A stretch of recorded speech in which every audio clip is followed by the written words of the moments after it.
আসসালামু আলাইকুম প্রিয় দর্শক, আপনারা জানেন যে বিভিন্ন সময়ে এই সরকারকে আপনারা বলতে শুনবেন যে বাংলাদেশে গণমাধ্যমগুলো, মিডিয়াগুলো অবাধ স্বাধীনতা ভোগ করছে। মানে এত স্বাধীনতা কখনো ভোগ করেনি বাংলাদেশের মিডিয়া, এ ধরনের কথা বলা হয়ে থাকে। কিছুটা যে স্বাধীনতা নেই তা আমি বলছি না, কিন্তু সেটার মাত্রাটা কতটুকু। অথবা যদি আমি অন্যভাবে বলি যে কোনো একটা সরকার যখন নাকি মিডিয়ার স্বাধীন কর্মকাণ্ডকে, স্বাধীন প্রকাশকে আপত্তি জানায় অথবা সেটা নিয়ে তারা অস্বস্তি বোধ করে, সেটা কেন করে? বেসিক্যালি তারা করে হলো যখন নাকি সরকারের কোনো কর্মকাণ্ডের সমালোচনা করা হয়, এই সমালোচনা তারা সহ্য করতে পারে না, এবং সহ্য করতে পারে না বলেই তারা মিডিয়ার মুখ বন্ধ করতে চায়, সমালোচনার মুখ বন্ধ করতে চায়। সাধারণ নাগরিক যখন সমালোচনা করে তাকে ভয় দেখায়। এটা আমরা কিন্তু অনেক বছর ধরে দেখে আসছি। কাজেই গত বছরের আওয়ামী লীগ সরকার চলে যাওয়ার পর 5ই আগস্ট, 8ই আগস্ট আওয়ামী লীগ সরকারের পর নতুন সরকার ডক্টর ইউনূসের সরকার দায়িত্ব নিলেন। এর ঠিক 1 মাসের মাথায় এসে, 1 মাস পর এসে সেপ্টেম্বরের 11 তারিখে, আমাদের নিশ্চয়ই মনে আছে, ডক্টর মোহাম্মদ ইউনূস জাতির উদ্দেশ্যে একটা ভাষণ দিয়েছিলেন, এবং সেই ভাষণে তিনি স্পষ্ট করে বলেছিলেন যে উনি মত প্রকাশের স্বাধীনতা কতটা বিশ্বাস করেন তার প্রমাণ হিসাবে উনি এই কথাটা বলেছিলেন।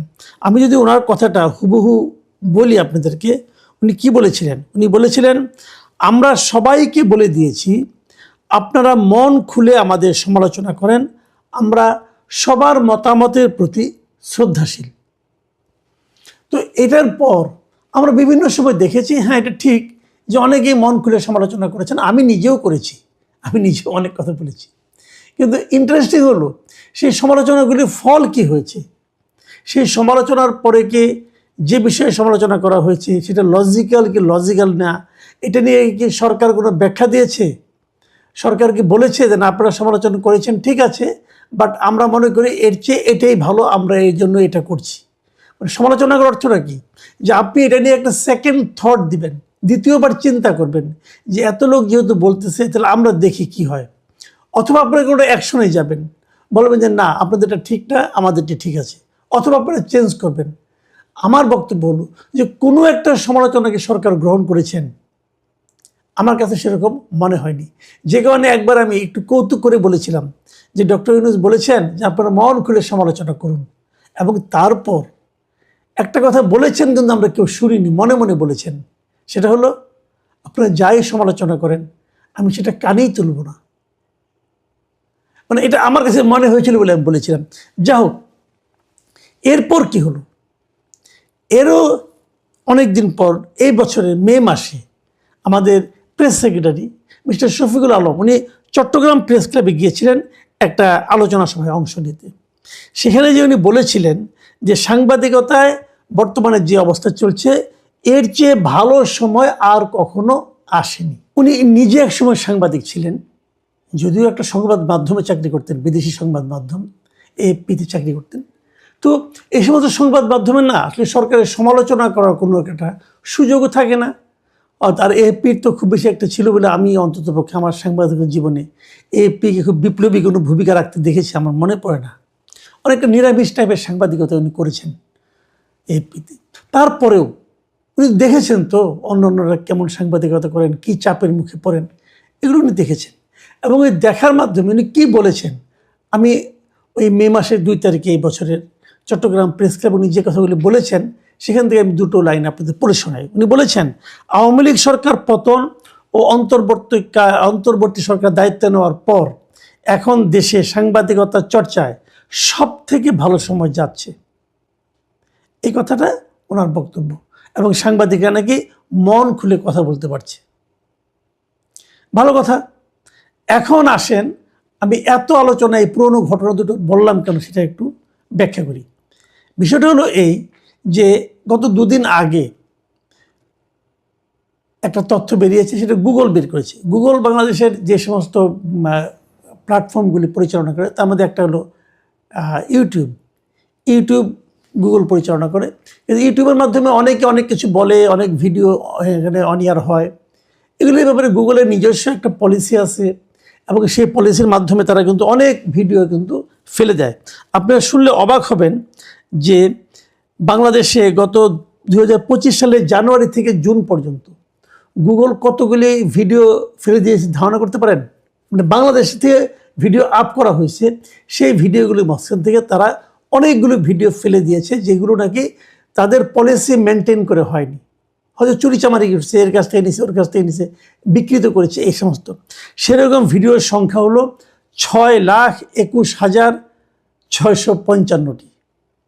মানে এত প্রায় 6.5 লাখ ভিডিও তারা তাদের ইয়ে থেকে ফেলে দিয়েছে। যে এগুলো সম্পন্ন ভিডিও নয় এবং এগুলোর মধ্যে মানুষের কুৎসা আছে, মানুষকে গালাগালি করা আছে, এই জন্য এগুলো তারা একদম জাস্ট ফেলে দিয়েছে।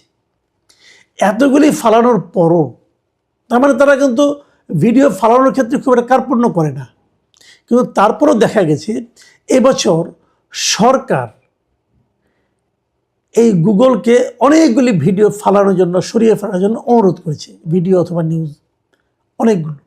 কতগুলো করেছে ধারণা আছে আপনার?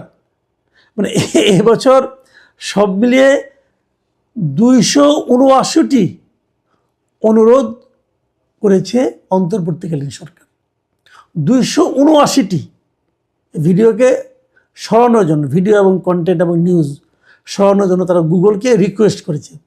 গুগলের বেশিরভাগই তাদের অনুরোধ রাখেনি, কারণ সরকার যেগুলো করেছে, কেন এগুলো সরকারের অধিকাংশ সরকারের সমালোচনামূলক ভিডিও, মানে এই ভিডিওগুলোতে সরকারের সমালোচনা করা হয়েছে।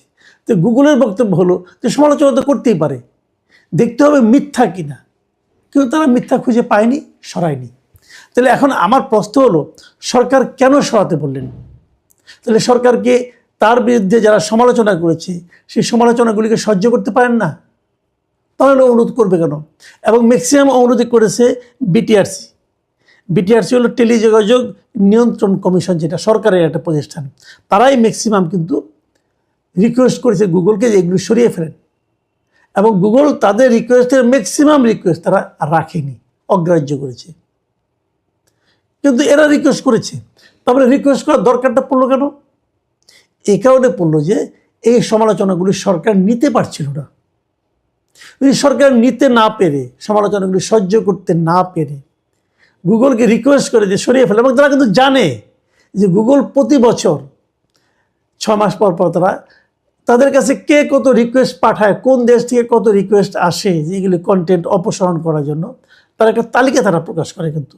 এবং সেই তালিকার থেকে এই তথ্যগুলো আমরা পেয়েছি। এটা নিয়ে প্রথম আলো রিপোর্টও করেছে আজকে, একটা ইন্টারেস্টিং, আপনারা পড়ে দেখতে পারেন।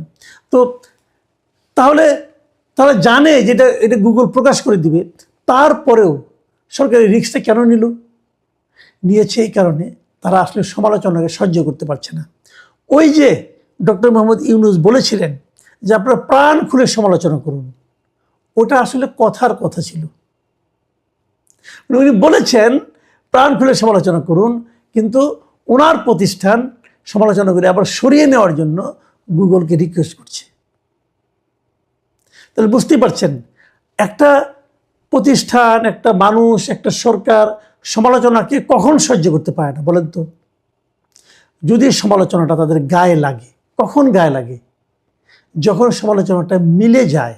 আমরা ছোটোবেলায় একটা প্রবাদ শিখেছিলাম না, যে কানাকে কানা বলিও না, খোরাকে খোরা বলিও না, ইহাতে ওনারা মনে দুঃখ পায়। এখন সরকার যদি কানার মতো কাজ করে এবং সেটা যদি কেউ বলে দেয় যে এই লোকটা, এই সরকার কানার মতো কাজ করতেছে, সে যদি, তার যদি কোনো একটা লোক দুর্নীতি করে, কেউ যদি বলে দেয় ওই লোকটা দুর্নীতি করতেছে, তখন তাদের গায়ে লাগবে। এবং এই গায়ে লাগার কারণেই তারা কিন্তু লজ্জা সরম খেয়ে, লজ্জা সরমের মাথায় খেয়ে তারা গুগলকে রিকোয়েস্ট করেছে, ভাই এগুলো সরিয়ে নেন। তারা জানতো কিন্তু যে এইগুলো তথ্য প্রমাণ ছাড়া রিকোয়েস্ট করলে কোনো লাভ নাই, গুগল সরায় নাই। তাহলে আসলে কি দাঁড়াচ্ছে? ডক্টর ইউনূস এবং তার সরকার মুখে যা বলে সেটা আসলে করে না, এবং তাদের সহ্য ক্ষমতাও অনেক কম। আগের সরকারগুলোর চেয়ে খুব বেশি সহ্য ক্ষমতা এই সরকার আছে এমনটি মনে করার কোনো কারণ নেই। ওই প্রেস সেক্রেটারি সাহেব যতই বলুন যে দেশের মানুষ এখন, মানে মিডিয়া এখন স্মরণকালে সবচেয়ে বেশি, মানে এত ভালো অবস্থায় কখনো ছিল না। উনি বলেছেন বটে, কিন্তু যারা মিডিয়ায় জব করেন, যারা এর মধ্যে জব হারিয়েছেন, আমরা যারা মিডিয়ার সঙ্গে জড়িত আছি, আমরা কিন্তু শফিক সাহেবের সঙ্গে একমত হতে পারি নাই। প্রিয় দর্শক, আপনারাও নিশ্চয়ই বুঝতে পারছেন। আপনারা কিন্তু দেখবেন বাংলাদেশের মিডিয়াগুলো, পত্রিকাগুলো, টেলিভিশনগুলো সরকারের কোনো সমালোচনা কিন্তু করে না। কেবল স্তুতি, কেবল স্তুতি আর কেবল স্তুতি। যে স্তুতি তারা করে, আসলে কি সরকার অতটা ভালো করছে? ভালো করলে স্তুতি করবেন, আমার কোনো সমস্যা নেই, কিন্তু আসলে কি অতটা ভালো করছে? আমার মনে হয় না। এবং মনে হয় না বলেই সাধারণ দর্শক যারা আছে, মৃত্যুদণ্ড হয়েছে, মানে মৃত্যুদণ্ডাদেশ দেওয়া হয়েছে তার বিরুদ্ধে। এবং তার আমলের যিনি স্বরাষ্ট্রমন্ত্রী ছিলেন জনাব আসাদুজ্জামান খান কামাল, তার ব্যাপারেও। এখন এটা হয়েছে এই মাসের 17 তারিখে, তারপর থেকে প্রায় 9 দিন পার হয়ে গেছে। এখন প্রশ্ন হচ্ছে, রায় তো হয়েছে, এই রায় বাস্তবায়ন কিভাবে হবে, অথবা এই রায়ের বাস্তবায়নের সম্ভাবনা কতটুকু? রায় মানে বাস্তবায়নের জন্য প্রথম যে কাজটা দরকার সেটা হলো শেখ হাসিনাকে ফিরে পাওয়া। শেখ হাসিনা এই মুহূর্তে ভারতে আছেন, ভারত সরকারের কাছে আছেন। তো ভারত সরকার কি শেখ হাসিনাকে যদি দ্রুত ফেরত দেন, যদি 1 মাসের মধ্যে ফেরত দেন, তাহলে শেখ হাসিনা হয়তো একটা আপিল করার সুযোগ পাবেন। কারণ আপিল করার জন্য 1 মাস সময় দেওয়া হয়েছে। 1 মাসের মধ্যে সশরীরে হাজির হয়ে আপিল করতে হবে, কোনো উকিলের মাধ্যমে আপিল করা যাবে না। এখন যদি শেখ হাসিনা এসে হাজির হন এবং উনি আপিল করেন, তাহলে 1 মাস পরে সে আপিলের গৃহীত হবে কি হবে না, তারপর সেটা নিয়ে আবার শুনানি হবে, তারপর রায় হবে। আর যদি উনি 1 মাসের মধ্যে হাজিরাই না হন, হাজিরা না দেন এবং নিজে উপস্থিত না হন, তাহলে মামলার ভবিষ্যৎ কী? তাহলে মামলার ভবিষ্যৎ হলো ওনার মানে মৃত্যুদণ্ডের যে আদেশ, সে আদেশ বাস্তবায়নের ক্ষেত্রে আর কোনো আইনগত বাধা থাকবে না।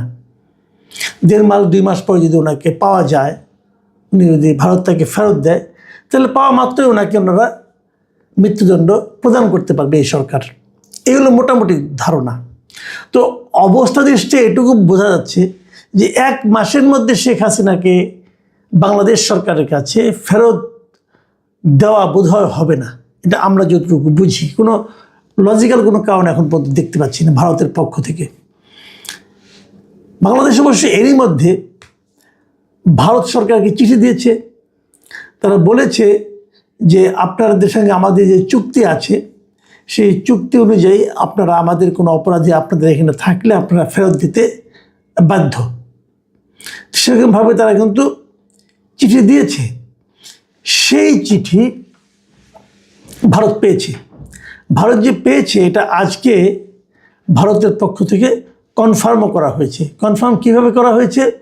যে ভারতের পররাষ্ট্র মন্ত্রণালয়ের যে মুখপাত্র আছে রণধীর জয়সওয়াল, তিনি এই বিষয়টাকে কনফার্ম করেছেন।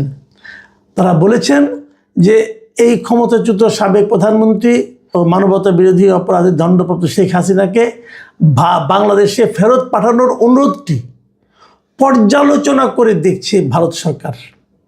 রিমেম্বার ইট, পর্যালোচনা করে দেখছে, মানে যে অনুরোধটা করেছে সেই অনুরোধটা তারা কী করবে, রাখবে কি রাখবে না, রাখা যাবে কি যাবে না, দিলে কিভাবে দিবে, না দিলে কেন দিবে না, এই সমস্ত বিষয়গুলো চিন্তা ভাবনা করার জন্য তারা বাংলাদেশ সরকারের এই অনুরোধটাকে পর্যালোচনা করে দেখছে। এবং সেখানে তারা আরেকটা জিনিস দেখছে, সেই জিনিসটা হলো যে এই বিষয়টা ভারতের যে চলমান বিচারিক ও আইনগত প্রক্রিয়ার আওতায় খতিয়ে দেখা হচ্ছে। এখন প্রশ্ন হচ্ছে যে ভারতের বিচারিক ও আইনগত প্রক্রিয়ার মধ্যে খতিয়ে দেখতে হবে কেন?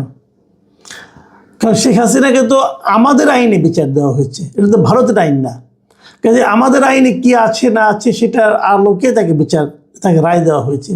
এখন ভারত কেন সেটা তাদের নিজেদের আইনে এবং নিজেদের যে বিচারিক যে প্রক্রিয়া, সেই প্রক্রিয়ায় খতিয়ে দেখছে কেন? এটাই হচ্ছে মূল পয়েন্ট।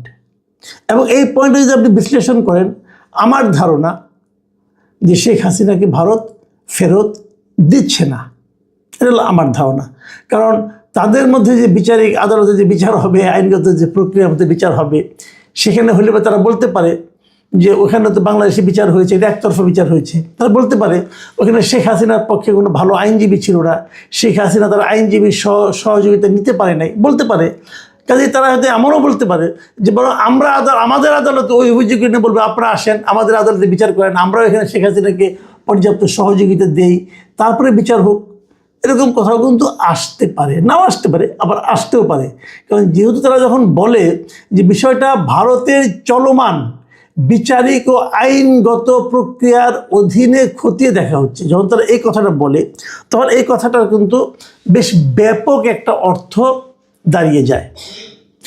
আমি এই যে কথাটা বললাম এটা এমনি এমনি বললাম তা না, সম্পূর্ণ ধারণা করে, আইডিয়া করে, মানে কল্পনা করে বললাম সেটা না, কিন্তু আমার এই কথাগুলো বলার একটা ভিত্তি আছে।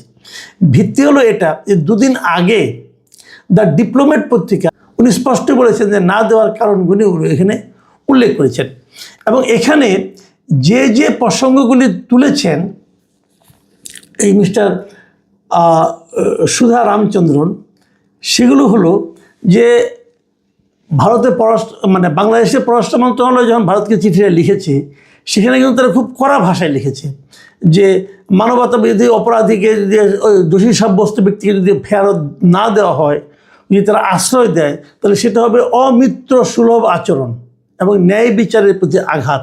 এটা কিন্তু একটা বড় ধরনের বক্তব্য বাংলাদেশের পক্ষ থেকে দেওয়া হয়েছে। এটা নিয়ে কিন্তু ভারতকে বাংলাদেশ একাধিক চিঠি লিখেছে, এর আগে আরও 2বার লেখে। প্রথমবার চিঠি পাঠানো হয়েছিল গত বছরের ডিসেম্বর মাসে, সেই ভার্বালে ভারত পররাষ্ট্র মন্ত্রণালয় বলছে আমরা পেয়েছি, কিন্তু তারা কোনো জবাব দেয়নি। দ্বিতীয়বার যখন অনুরোধ করা হয়েছে সেটাকে তারা কোনো সাড়াই দেয়নি ভারত, এবং তারপর এবার তারা এই অনুরোধটা করলো। এখন ভারতের একাধিক বিশ্লেষক এটাকে নিয়ে নানাভাবে আলোচনা করেছে। যেমন ভারতের, আমি ওই সুধা রামচন্দ্রনের যে লেখাটা, ওনার যে নিবন্ধটা, যে আর্টিকেলটা, সেই আর্টিকেলের মধ্যে উনি ভারতের অনেক এক্সপার্টের অপিনিয়ন নিয়েছেন, এবং সেই অপিনিয়নগুলির মধ্যে একটা ভারতের একজন গবেষক স্মৃতি এস পট্টনায়ক, তিনি কি বলেছেন শুনেন। তিনি বলেছেন বাংলাদেশে বর্তমান সরকার অস্থায়ী ও সীমিত ম্যান্ডেট নিয়ে চলছে, তাই একটি নির্বাচিত সরকার দায়িত্ব নেওয়ার পরই দিল্লি গুরুত্বপূর্ণ বিষয়গুলোতে সিদ্ধান্ত নেবে। তার মানে যদি বাংলাদেশে একটা নতুন সরকার আসে, ইলেকটেড গভর্নমেন্ট আসে, কেবল তাহলেই ভারত এই বিষয়গুলো নিয়ে হয়তো আলোচনা করবে। তার মানে বর্তমান ইউনূস সরকারের এই যে আহ্বান যে তাকে ফেরত পাঠান, এটা নিয়ে ভারতের কোনো মাথা ব্যথাই নাই, তারা কোনো সাড়াই দিবে না। এটা হলো স্মৃতি এস পট্টনায়কের অভিমত।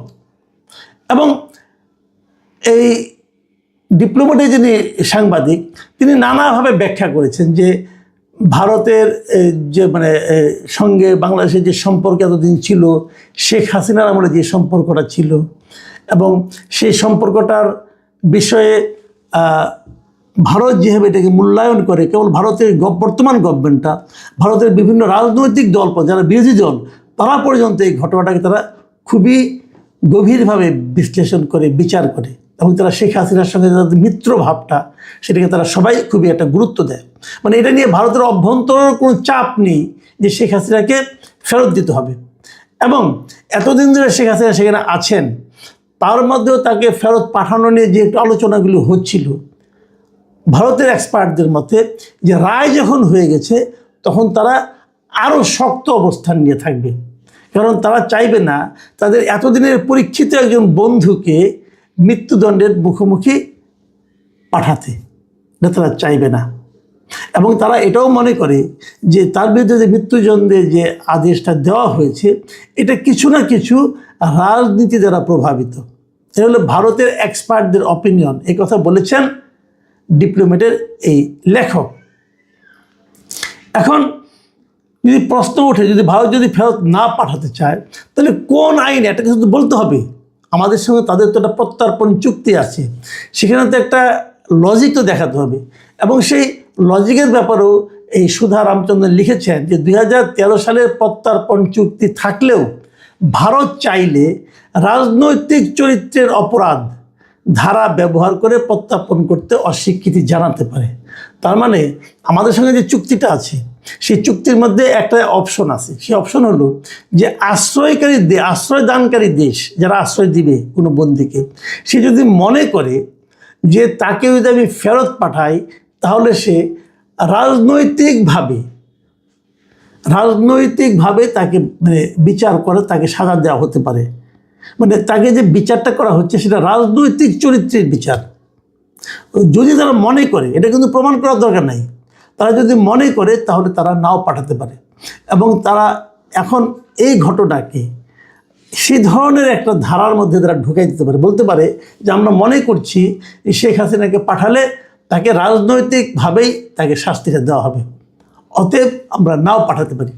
এখন যদি এরকম হয় তাহলে কি হবে? ওই যে শুরুতে যে কথাটা বললাম যে বিচারিকভাবে তারা বিশ্লেষণ করার চেষ্টা করছে, কাজে এমনও একটা অপশন আছে যে ভারত প্রশ্ন তুলতে পারে যে আপনারা যে বিচারটা করেছেন এই বিচারটা ন্যায্য হয়নি, এই বিচারের প্রক্রিয়াটা ন্যায্য হয়নি। এবং এই যে ট্রাইব্যুনাল করেছেন এই ট্রাইব্যুনালের বৈধতা নিয়েও কিন্তু জটিলতা রয়েছে। মানে এর বৈধতা এটা নিয়ে কিন্তু আমাদের এখানে দুইজন এর মধ্যে প্রশ্ন তুলেছেন। যেমন আপনারা জানেন যে বিএনপির যিনি একজন নেতা আপনার অ্যাডভোকেট ফজলুর রহমান, উনিও সিনিয়র আইনজীবী, উনি কিন্তু প্রশ্ন তুলেছেন যে শেখ হাসিনা আপনারা বিচার করেন কোনো সমস্যা নাই, কিন্তু এই ট্রাইব্যুনালে কেন? এই ট্রাইব্যুনালটা তো এ ধরনের অপরাধের বিচারের জন্য নয়। এই ট্রাইব্যুনাল তো গঠন করাই হয়েছিল যে পাকিস্তানের সঙ্গে যে যুদ্ধটা হয়েছিল ৭১ মুক্তিযুদ্ধ, সেই যুদ্ধের যারা অপরাধী, মানবতা বিরোধী অপরাধী, তাদের বিচারের জন্য। এটা তো এই ধরনের অপরাধে আপনি এটা অন্য আদালতে করেন, এর জন্য একটা আলাদা স্পেশাল ট্রাইব্যুনাল গঠন করতে পারতেন, তা করেন। তা না করে এই ট্রাইব্যুনালে করলেন কেন? ওনার বক্তব্য ছিল এটা ছিল এক ধরনের প্রতিহিংসার জন্য এটা করা হয়েছে। কারণ লক্ষ্য করবেন এই ট্রাইব্যুনালে যখন নাকি ওই মুক্তিযুদ্ধের সময়কার মানবতা বিরোধীদের বিচার হয়, তখন সেই বিবাদী যারা ছিল, যাদের বিরুদ্ধে অভিযোগ, তাদের যে উকিল ছিল ডিফেন্স লয়ার, তিনি কিন্তু এখন আবার চিফ প্রসিকিউটর হয়েছেন।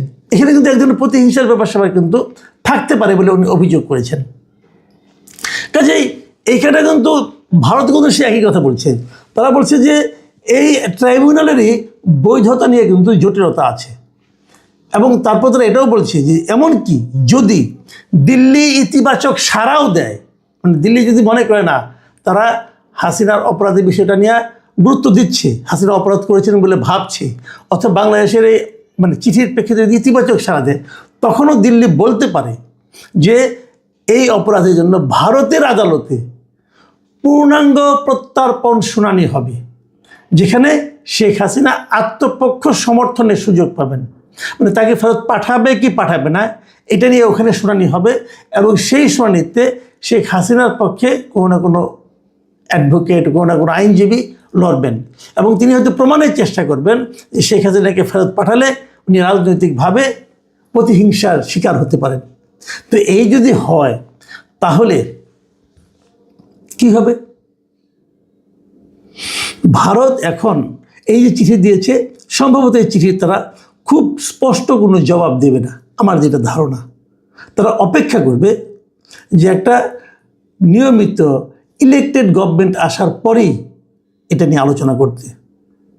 কাজেই যারা এরই মধ্যে দাবি তুলেছিলেন যে শেখ হাসিনার বিচার করে ফাঁসিতে ঝুলিয়ে তারপর তারা নির্বাচন অথবা অন্য কিছু করবেন, তাদের সেই আশা মনে হয় বাস্তবায়িত হবে না। শেখ হাসিনাকে ভারত আদৌ ফেরত দেবে কিনা, দিলে কবে ফেরত দেবে, তার কোনো কিছুই এখন পর্যন্ত আজকে প্রকাশিত হয়েছে। সেই একই কারণ যে উনি বক্তৃতা দিতে যে এমন সব কথা বলেছেন যে কথাগুলো স্বাভাবিকভাবে খুব একটা প্রশংসনীয় নয়, বিতর্কিত বলতেই পারেন, কিছু কিছু ক্ষেত্রে আপত্তিকরও বলতে পারেন। উনি আগে যেটা প্রকাশিত হয়েছিল এর আগে, সেখানে উনি কী বলেছিলেন? সেখানে উনি একটা সমাবেশে সংগঠক যারা ছিল জামাত ইসলামের, সেই সমাবেশে সেখানে জামাত ইসলামের আমির সাহেবও ছিলেন, আমির ডাক্তার শফিকুর রহমানও ছিলেন। এটা দুদিন আগের ঘটনা। এবং সেখানে উনি এমন সব কথা বলেছিলেন যাতে নাকি অনেকেই বলেছিল যে জামাতের ভেতরের চিত্রটা ধীরে ধীরে প্রকাশিত হচ্ছে। সেখানে তিনি বলেছিলেন যে কথাগুলো, সেটা আমি আরেকবার আপনাদের স্মরণ করিয়ে দিই। সেটা উনি বলেছিলেন যে প্রশাসনকে আমাদের কথা শুনতে হবে, পুলিশ আমাদের পিছিয়ে পিছিয়ে ঘুরবে, আমরা যাকে বলবো তার বিরুদ্ধে মামলা দিতে হবে, আমরা যাকে বলবো তাকে গ্রেফতার করতে হবে, এ ধরনের কথা। এবং সেখানে উনি আরও একটা গুরুত্বপূর্ণ কথা বলেছিলেন যে এদিকে প্রশাসনিকভাবে হয়তো আপত্তির নয়, কিন্তু অনেকে ধর্মীয়ভাবে সেটাকে আপত্তিকর মনে করতে পারেন। সেখানে উনি বলেছিলেন যে আমি মনে করি যে আল্লাহ তাআলা সিদ্ধান্ত নিয়েছেন জামাতে ইসলামকে ক্ষমতায় নেবেন। মানে উনি মনে করেন যে আল্লাহ তাআলা জামাতে ইসলামকে ক্ষমতায় নেওয়ার ব্যাপারে সিদ্ধান্ত নিয়েছেন। এটা উনি কেন মনে করেন, কীভাবে মনে করেন, কী যুক্তিতে মনে করেন, সেটা ওনার ব্যাপার। কিন্তু এগুলো নিয়ে কিন্তু আলোচনা হয়েছে, আমি নিজেও আলোচনা করেছিলাম। এখন ওনার যে ভিডিওটা আবার নতুন করে আলোচনায় এসেছে, সেই ভিডিওতে দেখা যাচ্ছে যে উনি বলেছেন, একটা 1 মিনিট 40 সেকেন্ডের একটা ভিডিও, সেখানে উনি চট্টগ্রামের আঞ্চলিক ভাষায় বক্তব্য দিচ্ছিলেন এবং এই সময় তিনি যে কথাটা বলেছিলেন আমাদের মানে যে ভাষায় আমরা বুঝবো আর কি, সেই ভাষায় অনুবাদ করলে সেটা হলো, খবরদার খবরদার, আমি শাহজাহান চৌধুরী, আমাকে যারা চিনে না তারা এখনো মাটির নিচে বসবাস করে। আমার জন্য আল্লাহ আছে, আল্লাহর মেহেরবানি, সূর্য আমার জন্য দাঁড়িয়ে থাকবে, আল্লাহ তাআলা আমাকে এরকম মর্যাদা দিয়েছেন, আপনারা দোয়া করবেন। ওনার এই যে বক্তব্যটা, সূর্য ওনার জন্য দাঁড়িয়ে থাকবে, আল্লাহ ওনাকে এরকম মর্যাদা দিয়েছেন, যারা ওনাকে চেনেন না তারা এখনও মাটির নিচে বসবাস করছেন, এই যে কথাগুলো, এগুলোর সঙ্গে অনেকে তো ভাবতে পারেন এই যে লোকটা কি মস্তিষ্ক বিকৃত নাকি, এগুলি কখনো হয়? আবার অনেকে ভাবতে পারেন উনি কি অতি অহংকারী কেউ নাকি? উনি কি করে বলেন যে ওনার জন্য সূর্য দাঁড়িয়ে থাকবে? সূর্য দাঁড়িয়ে থাকার অর্থটা কি? মানে সময় স্থির হয়ে থাকবে। এটা হয় পৃথিবীতে কারোর জন্য হয়েছে? ওনার জন্য বাদ দেন আপনি, এই পৃথিবীতে কারোর জন্য কি সূর্য দাঁড়িয়েছিল কখনো? কোনো একটা মানুষের জন্য কি সময় স্থির ছিল? কখনো ছিল? আল্লাহ সেটা করবেন? উনি আল্লাহর উপর ভরসা করে বলছেন যে আল্লাহ ওনাকে এতটাই সম্মান দিয়েছেন যে ওনার জন্য সূর্য দাঁড়িয়ে থাকবেন। তাহলে এটা কি অধ্যত্ব নাকি অজ্ঞতা নাকি মূর্খতা? কি এই যে কথাগুলো উনি বলেন, কেন বলছেন? উনি এখানে অবশ্য এটা উনি এখানে একজনকে মানে হয়তো হুমকি দিয়ে কথাগুলি বলেছিলেন বলে মনে হয়, কারণ তার পরের আরেকটা বাক্য এরকম যে চুদুর বুদুর করিও না, লুলা হয়ে যাবা, মানে যদি আমি সহজ ভাষায় বলি যে উল্টাপাল্টা করো না, তাহলে তুমি কিন্তু পঙ্গু হয়ে যাবে। এখন এটা কি হুমকি? এই সমস্ত পয়েন্ট কিন্তু আলোচনায় আসছে, অলরেডি আসা শুরু করেছে। সবচেয়ে বড় কথা হলো, একজন মানুষ কেন এই ধরনের কথা বলেন? এই ঘটনাটা, এই যে কথাগুলি বললাম, লেটের যে ভিডিওটার কথা বললাম, এই ভিডিওটা আসলে গত 13 নভেম্বরের, মানে আরেকটু আগের। ওই সময় অনেকে ওই এলাকার লোকজন বলতেছেন আর কি যে এটা ওই সময় ওই দিন নাকি উনি এই সাতকানিয়া উপজেলার চরতি ইউনিয়নের তুলতুলি এলাকায় তুলাতুলি এলাকায় জনসংযোগের সময় উনি নাকি এই বক্তব্যটা দিয়েছিলেন, এরকম কেউ কেউ বলছেন। আসলে কোনটা বলছেন, কীভাবে বলছেন, এটা এখনও ক্লিয়ার হওয়া যায়নি। তবে ভিডিওটা যে ওনার, এটা অনেকেই এলাকার লোকজন বলেছেন। দেখুন, শাহজাহান চৌধুরী কিন্তু একেবারে এলেবেলে কোনো লোক না যে তাকে পাত্তা না দিলেও চলবে, ঘটনা তা না। আমি এর আগে ওনার আগের বক্তব্য নিয়ে যখন আমি ভিডিও করেছিলাম, তখন অনেকে আমাকে বলেছিলেন দেশে কি আর সমস্যা নাই, আওয়ামী লীগের কত অপরাধ আছে, কত স্ক্যান্ডাল আছে, বিএনপির কত সমস্যা আছে, সেইগুলি রেখে আমি কেন জামাতের একজন নেতা নিয়ে বলছি যিনি আপনার নীতি নির্ধারক কেউ নন। ভাই, আপনার কথাটা সত্য নয়। উনি নীতি নির্ধারক কেউ এটা বলেন না, উনি জামাতের প্রবীণতম নেতা, জামাতের অত্যন্ত গুরুত্বপূর্ণ নেতা। এই সাতকানিয়ায় ওনার জনপ্রিয়তা আকাশচুম্বী। যে কোনো কারণে উনি এখানে নিয়মিত নির্বাচিত হন। এর আগে 2 বার উনি এখানে নির্বাচিত হয়েছেন, তো অলি আহমদের মতো লোককে হারিয়ে হয়েছেন। কিন্তু এটা কিন্তু একদম চারটেখানি কথা না, কিন্তু উনি অনেক বড় নেতা। চট্টগ্রাম জেলা জামাতের উনি শীর্ষ ব্যক্তিত্ব।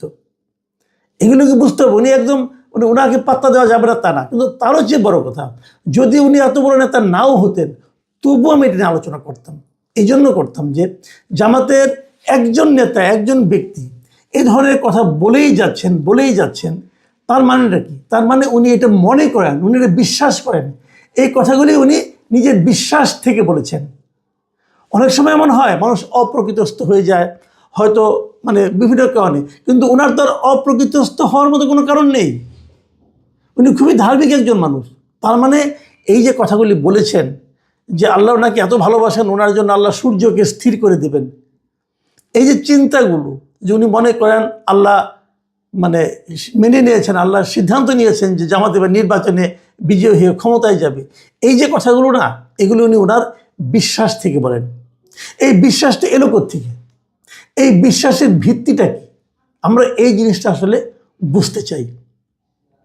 আপনারা তো বলবেন যে না, জামাত এবার ভালো করছে, জামাতের সঙ্গে বিভিন্ন ছাত্র সংগঠনের, জামাতে যারা ছাত্র সংগঠন আছে তারা বিভিন্ন ছাত্র সংসদে বিজয়ী হয়েছে, এটা দেখেও তিনি বলেছেন। না, এত কাঁচা কাজ করার লোক উনি না। এখন এই জামাতের ক্ষমতায় যাওয়ার যে প্রত্যাশাটা তৈরি হয়েছে তাদের নেতাদের মধ্যে, এটা কি এমনি এমনি হয়েছে? আমি সেটা মনে করি না। এর পেছনে অন্য কিছু কারণ আছে। তারা অবশ্যই ভালো গণসংযোগ করেছেন। আমি যতটুকু জানি, জামাত এরই মধ্যে দেশের প্রত্যেকটা বাড়িতে একবার করে জামাতের কেউ না কেউ গিয়েছিল তাদের ভোটের জন্য, তারা এরকম দাবি করেন আর কি। যদি সেটা হয় তাহলে তো জামাত অনেক দূর অগ্রসর হয়ে গেছে। এবং সেটা অগ্রসর হওয়ার কিন্তু আমি কিন্তু মন্দ কিছু বলছি না, কিন্তু আমার আশঙ্কাটা হলো, আমার ভয়টা হলো সেখানে যে এই ধরনের লোক যদি ক্ষমতায় যায় তখন কি হবে। ক্ষমতায় যাওয়ার আগেই যিনি সূর্যকে থামিয়ে দিতে চান, ক্ষমতায় যাওয়ার আগেই যিনি বলেন যে আমাদের কথা মতো মামলা নিতে হবে, গ্রেফতার করতে হবে, এই কথা ক্ষমতায় যাওয়ার আগেই যিনি বলেন, ক্ষমতায় গেলে উনি কী করবেন? এটা কিন্তু কেবল উনি না, আমি ওনারা মনে করি। উনি বিচ্ছিন্ন করে ব্যক্তিরা এখানে পুরো জামাতেরই গিয়ে চিন্তা। আমি ওই জন্য বলেছিলাম যে জামাতে যারা নাকি নির্বাচিত হয়েছেন এই ছাত্র সংসদগুলিতে, তাদের আচরণে আমরা দেখতে পাচ্ছি এই ধরনের গোয়ার্তমি, তাদের আচরণে আমরা দেখতে পাচ্ছি এই ধরনের যা ইচ্ছা তা করে একটা প্রবণতা, তাদের আচরণে আমরা দেখতে পাচ্ছি এরে বাদ দিতে হবে, তারে ঢুকতে দিব না, তারে এটা করব, এই ধরনের অধ্যত্ব এটা আমরা দেখতে পাচ্ছি। যার যেটা কাজ না সেটা তারা করতে চাচ্ছেন, ওনার এখতিয়ার যতটুকু তিনি তার চেয়ে বেশি প্রভাব বিস্তার করতে চাচ্ছেন। এই প্রবণতা জামাত যদি গণমানুষের রাজনীতি করতে চায় তাহলে জামাতকে নিবৃত করতে হবে। আমি জেনেছি যে গত মঙ্গলবার নাকি এই ভদ্রলোককে শোকজ করা হয়েছে, 7 দিনের মধ্যে তাকে জবাব দিতে হবে, তা নাহলে তার বিরুদ্ধে সাংগঠনিক ব্যবস্থা নেওয়া হবে।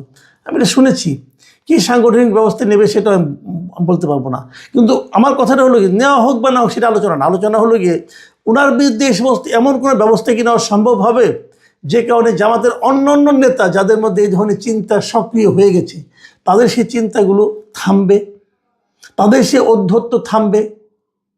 দেখুন, জামাতের সবচেয়ে বড় মানে আপনার একটা নেতিবাচক দিক হচ্ছে জামাতকে কিন্তু অনেক মানুষ বিশ্বাস করে না।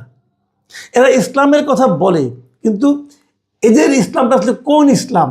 সেই ইসলামটা আসলে আমরা যে ইসলাম, আমরা সুন্নি ইসলাম মুসলমান যারা যেটা পালন করি, যেমন আপনার হেফাজতে ইসলাম, এরা কিন্তু কওমি মাদ্রাসাগুলি এদের মানে এই লোকগুলি এরা। তো এই কওমি মাদ্রাসা যারা নাকি পড়াশোনা করেন, যারা শিক্ষক আছেন, তারা কি জামাতে ইসলামের যে ইসলাম যেটা যারা যেভাবে বলে জীবনযাপন করার কথা বলে সেটাকে কি তারা স্বীকার করেন? এটা কিন্তু আমার সন্দেহ আছে, কারণ তাদের কথাবার্তা আমি অন্যরকম শুনি। তো সেক্ষেত্রে জামাতে ইসলামটা কোন ইসলাম এটাও কিন্তু আলোচনা। এবং তারা যেটা বলেছেন যে সূর্য থামিয়ে দেওয়া আল্লাহ সিদ্ধান্ত নিয়েছেন, আমি মনে করি এই যে কথাগুলি বলেছেন এগুলো কি আসলে ইসলামের সঙ্গে খুব সঙ্গতিপূর্ণ? এই প্রশ্নগুলি কিন্তু মানুষ করা শুরু করেছে। ভাই, আমি জামাত ইসলামকে রিকোয়েস্ট করব, ভাই আমি বাংলাদেশের প্রত্যেকটা রাজনৈতিক দলকে পছন্দ করি, আবার প্রত্যেকটা রাজনৈতিক দলের ভুল ভ্রান্তিকে অপছন্দ করি। যারা ভালো কিছু করবেন তাদের প্রশংসা করব, যারা খারাপ কিছু করবেন তাদের সমালোচনা করব, যাদের কোনো কাজ আমার কাছে সন্দেহযুক্ত মনে হবে সেটারও সমালোচনা করব। জামাতের এই কাজটা আমার কাছে কিন্তু খুবই আপত্তিকর মনে হয়েছে। জামাত নেতারা কি বুঝেন যে এই যে আমার মধ্যে যে আপত্তিটা আসছে এটা কিন্তু মানে আমি একা না, আমার মতো অনেক লোক আছে যারা এই আচরণটাকে আপত্তিকর মনে করবেন। আপনারা কেবল শাহজাহান চৌধুরীকে বোঝালে হবে না, শাহজাহান চৌধুরীর বিরুদ্ধে অ্যাকশন নিলেই হবে না। এই জিনিস যেন আরও না যায়, আরও দেখা না যায়। এখন যদি আপনারা দেখা নাও দেন, এখন যদি আপনারা খুবই ভালো ব্যবহার করেন, তবুও কিন্তু মানুষ সন্দেহ করবে, বলবে কি যে অভিনয় করতেছে। আসলে শাহজাহান চৌধুরী যেটা বলছে ওটি তারা করতে চায়। এই যে মানুষের মনোভাব, এখান থেকে কীভাবে ব্যাক করাবেন? আমার মনে হয় জামাতের জন্য সামনে এটা একটা বড় চ্যালেঞ্জ হিসেবে আসতে পারে। আমরা চাই না যে কোনো রাজনৈতিক দলের মধ্যে, কোনো রাজনৈতিক দলের নেতার মধ্যে, সে যত বড় নেতা হোক, তার মধ্যে এমন ঔদ্ধত্য দেখা যায়। আমরা চাই নেতারা হবেন বিনয়ী, সাধারণ জনগণ যেন ওই নেতার আচরণ দেখে তার উপর ভরসা করতে পারে। সাধারণ মানুষ যদি ওই নেতাকে দেখে ভয় পায়, তাহলে মনে করবো সেটা একজন ব্যর্থ নেতা। প্রিয় দর্শক, সামনে নির্বাচনের আগে প্রত্যেকটা নেতার প্রত্যেকটা খুঁটিনাটি আচরণ আমার ধারণা মানুষ একদম নীতি দিয়ে মেপে নেবে। আবার নীতি বলে জামাতের প্রতীক ভাইবেন না, একদম মেপে তারা নেবে এবং তারপরে তারা সিদ্ধান্ত দেবে। চৌধুরীর যে কিছু বক্তব্য ছিল যে প্রশাসনকে তাদের কথা অনুযায়ী চলতে হবে, তাদের কথা অনুযায়ী মামলা দিতে হবে, তাদের কথা অনুযায়ী গ্রেফতার করতে হবে, যে কথাগুলি বলেছিলেন এবং সেটা নিয়ে বেশ আলোচনা হয়েছিল। আমি তার সঙ্গে আরেকটা পয়েন্টে কথা বলেছিলাম যে আল্লাহ চান যে জামাত নির্বাচনে জয়ী হোক, সে কথাটাও আমি বলেছিলাম। সেটা নিয়েও যে আমরা শিরোনাম করেছিলাম যে আল্লাহ কী চান সেটাও জানে জামায়াত। যাই হোক, এইগুলো নিয়ে বেশ কিছু মন্তব্য এখানে এসেছে এবং সেই মন্তব্যগুলোর প্রেক্ষিতে আজকের এই অনুষ্ঠান। আজকে প্রথম যে কমেন্টটা আমি পড়তে চাচ্ছি সেটা হলো, লিখেছেন ব্যাপারী আলামিন। তিনি লিখেছেন, আসসালামু আলাইকুম মাসুদ ভাই, আপনাকে ধন্যবাদ এত সুন্দর আলোচনা করার জন্য। জামায়াতে ইসলামী লেবাসধারী রাজনীতিবিদ, জামাত একসময় বাংলাদেশের জনগণের মাথা ব্যথার কারণ হয়ে দাঁড়াবে। এরপর লিখেছেন রেজওয়ান রিজু, তিনি লিখেছেন, স্যার আবেগে বলে ফেলেছে, বিবেক কাজ করে নাই, মানে ওই শাহজাহান চৌধুরীর বক্তব্য সম্পর্কে। আরেকজন লিখেছেন বিডি লাইফ অ্যান্ড কালচার, তিনি লিখেছেন, ধন্যবাদ মাসুদ কামাল স্যার, অপেক্ষায় ছিলাম আপনার এই বিষয়টি নিয়ে আলোচনা কখন শুনতে পারবো। মানুষের মনের কথা সবসময় মুখ দিয়ে বের হয়ে যাবেই। যে মাত্রায় ভূমিকম্প হয়ে গেল, এক ঝাঁকুনিতে আমার জান যায় অবস্থা, কতগুলো মানুষের জীবন শেষ হয়ে গেল, আর আমরা বেকুব জনগণ এখনও ক্ষমতা খুঁজে চলছি। হাইরে মানুষ রঙিন ফানুস, দম ফুরাইলেই ঠুস। যে আধ্যাত্মিক কথা। এরপর লিখেছেন মিস্টার মঞ্জুরুল হক, তিনি লিখেছেন, মাসুদ কামাল ভাইয়ের কমেন্ট সেকশনে আজ কোনো জামাতি কমেন্ট করবে না। মিস্টার মঞ্জুরুল হক সাহেব, আপনি বোধহয় আপনার ধারণা ঠিক নয়, কারণ এখানে জামাতের পক্ষে অনেকগুলো কমেন্ট কিন্তু এসেছে, সেগুলো আপনি পরে পাবেন। আর না পড়ার কিছু নেই, আমি তো একটা বিষয় নিয়ে আলোচনা করেছি, আলোচনাটা যদি জামাতের বিপক্ষেও যায় সেটা নিয়ে কমেন্ট না করার কিছু নেই, তাদেরও তো একটা বক্তব্য থাকতে পারে, আমারও তো কিছু ভুল হতে পারে। আপনি কমেন্টগুলো দেখলে পড়লে বুঝবেন যে কিছু ভুল আমিও কিন্তু করেছি। কাজেই ভুল মানুষের হতেই পারে, সেটা নিয়ে এত মানে আপনার ভুল হবেই না এত দৃঢ় মানে আপনার সিদ্ধান্ত যাওয়া উচিত না। আমার ভুলটা আপনি একটু পরে বুঝতে পারবেন, আমি নিজেও সেটা স্বীকার করছি। এরপরে মন্তব্যটা লিখেছেন লিমিট ক্রস, তিনি লিখেছেন, ইসলামের দৃষ্টিতে রাজনীতি ইসলামের অপরিহার্য অংশ। আপনি যদি ইসলামের ব্যাপকতা সম্পর্কে না জানেন, সেটা আপনার জ্ঞানের দৈন্যতা। মিস্টার লিমিট ক্রস, আপনাকে আমি বলি, অবশ্যই আমার জ্ঞানের দৈন্যতা, আমি অনেক কিছু জানি না, কিন্তু ইসলামের দৃষ্টিতে রাজনীতি ইসলামের অপরিহার্য অংশ, এই বিষয়টা আপনি কোথায় পেয়েছেন ভাই? কোনো সন্দেহ নাই, আমাদের মহানবী হযরত মুহাম্মদ সাল্লাল্লাহু আলাইহি ওয়াসাল্লাম অত্যন্ত বড় একজন মানে রাষ্ট্রনায়ক ছিলেন। ওনার সময়ে ইসলামের ব্যাপক প্রচার প্রসার ঘটে, কিন্তু ইসলামের দৃষ্টিতে রাজনীতি অপরিহার্য অংশ, ইসলামের অপরিহার্য অংশ, এটা কিভাবে? মানে এটা কোরআন শরীফে কোথাও আছে? রাজনীতি এই জিনিসটা আছে? মানুষের কল্যাণ আপনি করবেন, মানুষের কল্যাণ তো রাজনীতি না করেও করা যায়। কাজেই মানে মুখস্থ কথা না বলে মনে হয় ভালো, আপনি একটু খোঁজখবর নেন, নিয়ে তারপরে কথা বলেন।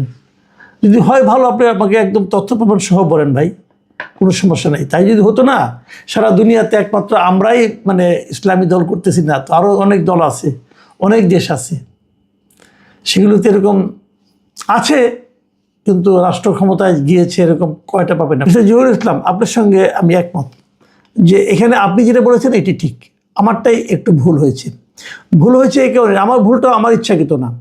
আমি কিন্তু ওনার ভিডিওটা পেয়েছি, আমি যেখানে ভিডিওটা পেয়েছিলাম সেখানে আমার মনে হচ্ছে এই কথাটুকু নাই। উনি যারা ভিডিওটা আপ করেছেন তারা আমার মনে হচ্ছে একটু বাদ দিয়ে কেবল আল্লাহ সিদ্ধান্ত নিয়েছেন জামাতে ইসলামকে ক্ষমতায় নেবেন।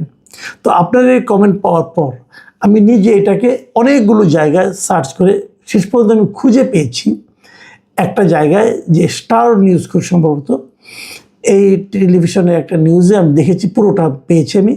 এবং সেখানে উনি বলেছেন যে আমার মনে হচ্ছে আল্লাহ তাআলা সিদ্ধান্ত নিয়েছেন জামাতে ইসলামকে ক্ষমতায় নেবেন।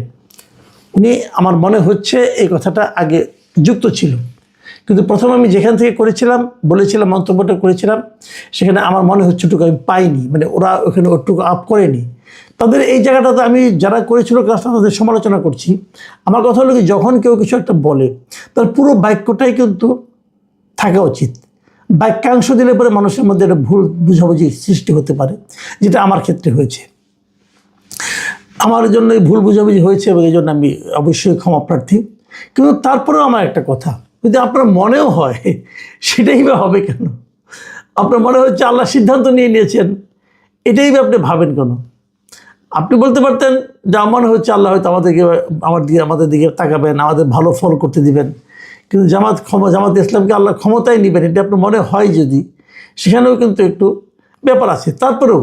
তারপরে আমি বলবো যে আমি আসলে এটা ভুল বলেছিলাম এবং এই জন্য আমি দুঃখিত। Life easy and simple. তো উনি লিখেছেন, যার বক্তব্যকে দলই স্বীকার করলো না তার বক্তব্য নিয়ে আপনি একটি ভিডিও বানিয়ে ফেললেন, হাস্যকর। কেন ভাই ভিডিও বানানো যাবে না কেন? দল তো স্বীকার করে নাই পরে, এবং দল তাকে অস্বীকার করে নাই। দলকে বলেছে যে শাহজাহান চৌধুরী আমাদের দলের কেউ না, তো বলেনি। শাহজাহান চৌধুরী দলের প্রবীণতম একজন মেম্বার এবং খুব গুরুত্বপূর্ণ মেম্বার। সে গুরুত্বপূর্ণ নেতা দলের। তাকে কি তার নেতৃত্ব থেকে সরাই দেওয়া হয়েছে? তাকে কি দল থেকে বের করে দেওয়া হয়েছে? দল বলছে যে উনি যা বলেছেন এটা ওনার ব্যক্তিগত মন্তব্য। তো ওনার ব্যক্তি হিসেবে ওনার অবস্থান আছে না সোসাইটিতে, ওনার এলাকায় আছে না, দলের মধ্যে আছে না? কিন্তু এটা নিয়ে ভিডিও বানানো যাবে না কেন ভাই? আর এখানে হাসির কী হলো? আপনি কোথায় হাস্যকর দেখলেন? শুনেন ভাই, একটা কথা বলি, যদি আপনার বিপক্ষে কিছু যায় যেটা আপনার কাছে কোনো জবাব নাই, সেটা এরকম কথা যদি কেউ বলে সেটাকে হাস্যকর বলা তো ঠিক না। যা হোক, আপনার দল তো স্বীকার করেছে উনি কাজটা ঠিক করেন নাই, ওটিকে যথেষ্ট। তারিকুল ইসলাম লিখেছেন, সশস্ত্র বাহিনী দিবসে কার হাত থেকে খেজুর নিয়েছিলেন মনে আছে কামাল ভাই? আপনার কপাল ভালো, ইউটিউব কমেন্টে ছবি দেওয়া যায় না, নাহলে ছবিটা সহ দিতাম। এটা কপাল ভালোর কী আছে ভাই? আপনি যদি আমার সেই ছবিটা দিতেন তা আমার কপালে খারাপের কী আছে? আমি তো কোনো কপাল খারাপ দেখি না। দেখেন, আমার কিন্তু কোনো রাজনৈতিক দলের প্রতি কোনো ধরনের বিশেষ ভালোবাসা, বিশেষ আনুগত্য, বিশেষ বিরাগ, বিশেষ ঘৃণা নাই। আমার কাছে সব দলই সমান।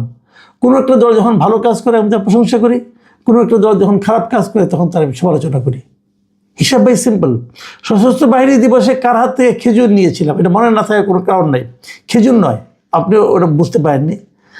জামাতের আমির ডাক্তার শফিকুর রহমান, ওনার সঙ্গে আমার সশস্ত্র বাহিনী দিবসে অনুষ্ঠানে দেখা হয়েছিল এবং উনি অত্যন্ত মানে সহৃদয়তার সঙ্গে আমার সঙ্গে কথা বলেছেন। অত্যন্ত অসাধারণ ওনার ব্যবহার। আমি ওনার আচরণে রীতিমতো মুগ্ধ হয়েছি যে আমার মতো একজন ক্ষুদ্র মানুষের সঙ্গে উনি কথা বলেছেন এবং অত্যন্ত আন্তরিকতার সঙ্গে কথা বলেছেন, একাধিকবার কথা বলেছেন।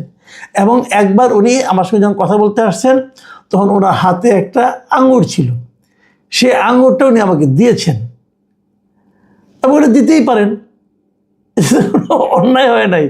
একটা মানুষ আরেকটা মানুষকে কিছু একটা দিতে পারে, উনি কিছু একটা খাচ্ছিলেন, আমার একটা আঙ্গুর খাওয়ার জন্য দিয়েছেন। আমি খুশি হয়েছি, অত্যন্ত খুশি হয়েছি।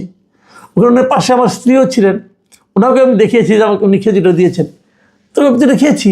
কিন্তু এখানে তো কিন্তু মানে আপনি ছবি দিলে আমার তো কোনো লস হতো না, কারণ আমি তো এখানে তো জামাতের আমির, উনি এই দেশের একজন নাগরিক এবং অত্যন্ত গুরুত্বপূর্ণ একজন পলিটিক্যাল লিডার, এবং আমার সঙ্গে জামাতের সঙ্গে কোনো শত্রুতা নাই, আমিরের সঙ্গে তো আরও নাই। আমি ওনাকে পছন্দ করি পার্সোনালি, কারণ ওনার কথাবার্তা আমার কাছে খুবই সেন্সিবল মনে হয়। ভারপ্রাপ্ত চেয়ারপারসন, গত 15 বছরের বেশি সময় ধরে উনি আমাদের দেশে নেই, ইংল্যান্ডে অবস্থান করছেন, লন্ডনে আছেন। ওখানে থেকে উনি বিএনপিকে দল হিসাবে ঐক্যবদ্ধ রেখেছেন এবং পরিচালনা করছেন। ওনার সম্পর্কে আরেকটা তথ্য হলো, শেখ হাসিনা চলে যাওয়ার পর এর মধ্যে প্রায় 1 বছর 3 মাস হয়ে গেছে, কিন্তু এখনও উনি দেশে আসেননি।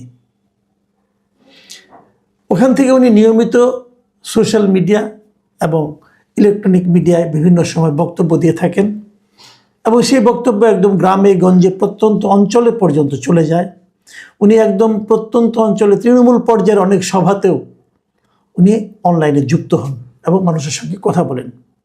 এটা একটা নতুন ধারার রাজনীতি আমাদের দেশে বলা যায় ওনার মাধ্যমে চলছে। এটা নিয়ে প্রশংসা আছে, সমালোচনা আছে। আমি নিজেও বহুবার ওনার সমালোচনা করেছি। আজকে আমি যে কথাটা বলবো এটা আরেকটা কথা ধারাবাহিকতা। আমি এর আগেও কয়েকদিন আগে একটা বিষয় নিয়ে আমি কথা বলেছি। সেটা হলো যে এই যে গণভোট, এই সমস্ত রাজনৈতিক যে সমস্ত এজেন্ডা বিভিন্ন দলের, বিভিন্ন রাজনৈতিক দলের, তার বিপরীতে উনি বলেছেন যে কৃষকরা যে আলুর দাম পাচ্ছে না,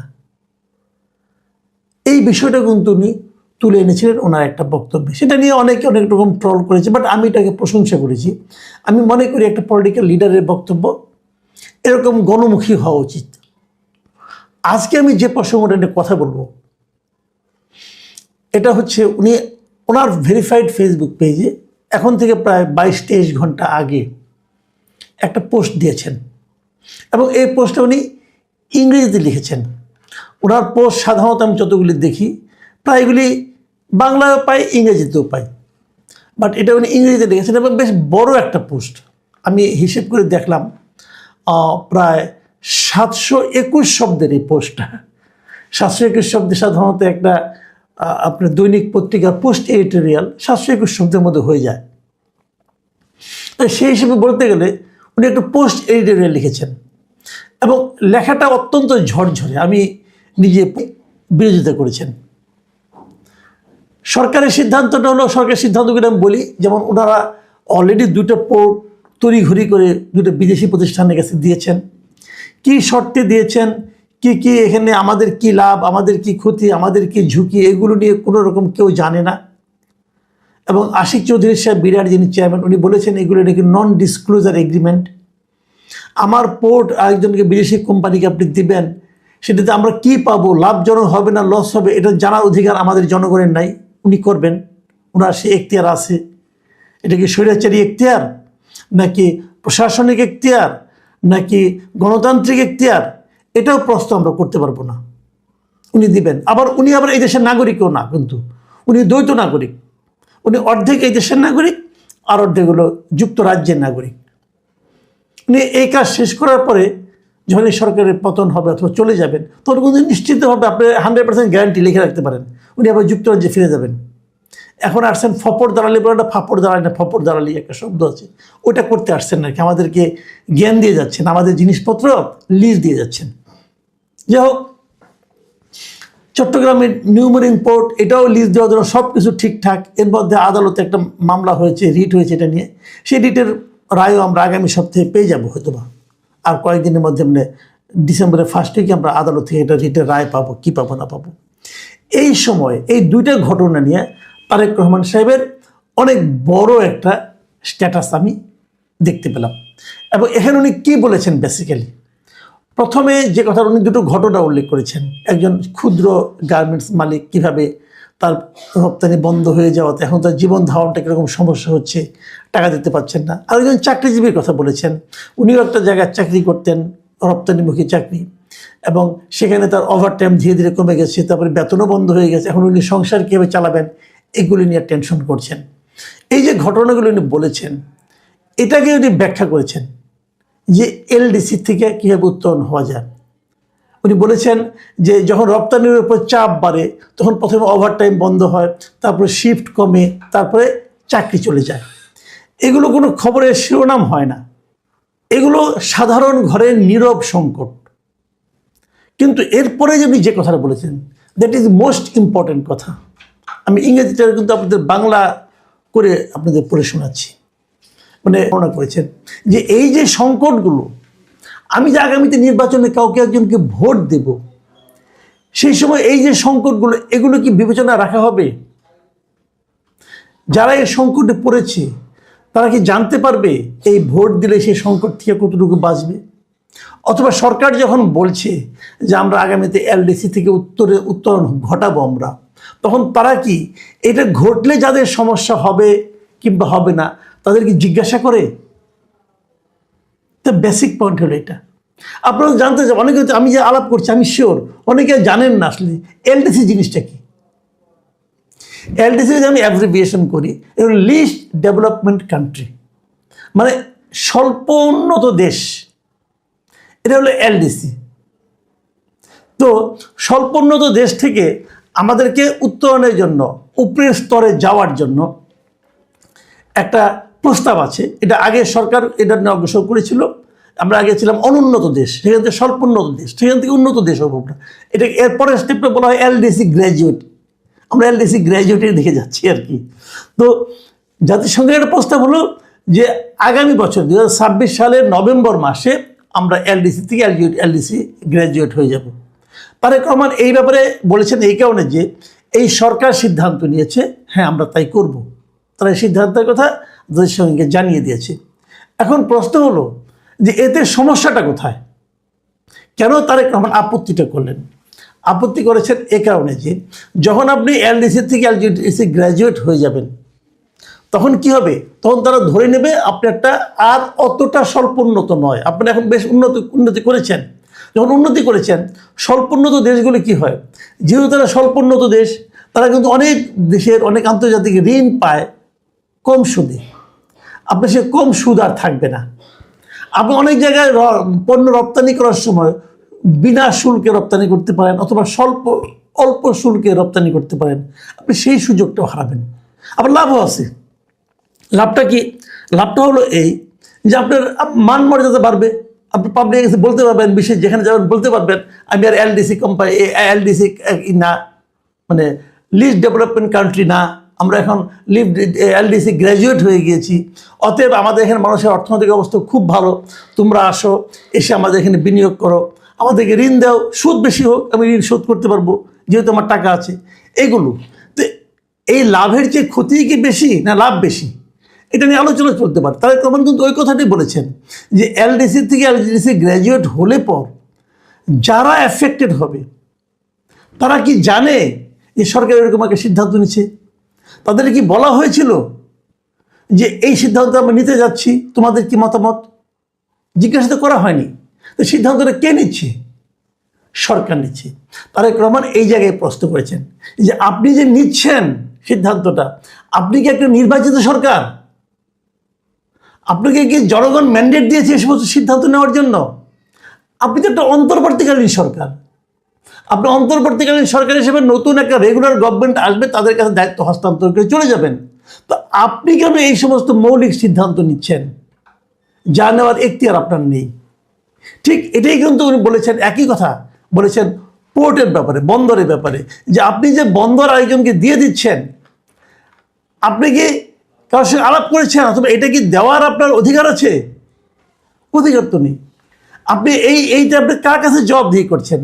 আপনি তো জবাবদিহি করছেন না। এই জায়গায় কিন্তু উনি বলেছেন যে ওনার কথার পরে শোনে আপনাকে, এই লেট মি ভেরি ক্লিয়ার, উনি ক্লিয়ার করেছেন যে আমি পরিষ্কারভাবে বলি, এটি ব্যক্তি বিশেষ বা কাউকে আক্রমণ করার বিষয় নয়, এটি প্রতিষ্ঠানকে রক্ষা করা এবং সেই নীতিকে রক্ষা করা যে সিদ্ধান্তগুলো ভবিষ্যতে দশক গঠন করবে, সেগুলো এমন সরকারের নেওয়া উচিত যারা জনগণের কাছে জবাবদিহি করে। জনগণের কাছে জবাবদিহি কে করে? অন্তর্বর্তীকালীন সরকার জনগণের কাছে জবাবদিহিতা করে না। তারা কাউকে কিছু বলে না, তারা স্বাধীন। তো তারা কি এই সমস্ত সিদ্ধান্ত নিতে পারে? পারে না। প্রিয় দর্শক, উনি বলেছেন, কিন্তু আমি ওনার আরেকটা বক্তব্য পরে শেষ করি। উনি বলেছেন কেউ বলছে না যে আমরা এলডিসি থেকে উত্তরণ করব না, ওনার বক্তব্য, বা আমাদের বন্দর সংস্কার করা উচিত নয়। দাবি আরও সহজ এবং মৌলিক, একটি দেশের ভবিষ্যৎ সেই সরকার দ্বারা স্থির হওয়া উচিত নয় যেটি জনগণ নির্বাচন করেনি। একদম বেসিক কথা। কিন্তু আমি এটা আগেও বলেছি, কয়েকদিন আগেও, যে আশিক চৌধুরী সাহেব যে 30 বছর 22 বছর 32 বছরের জন্য যে পোর্টটাকে লিজ দিয়ে দিলেন, এই লিজ দেওয়ার তো কোনো এখতিয়ার নাই। কারণ যখন নাকি যদি দেখা যায় যেটা ভালো হয়নি, ওকে তো আমি ধরতে পারবো না। তাকে কি আমি ধরতে পারবো? তাকে আমি ধরতে পারবো না।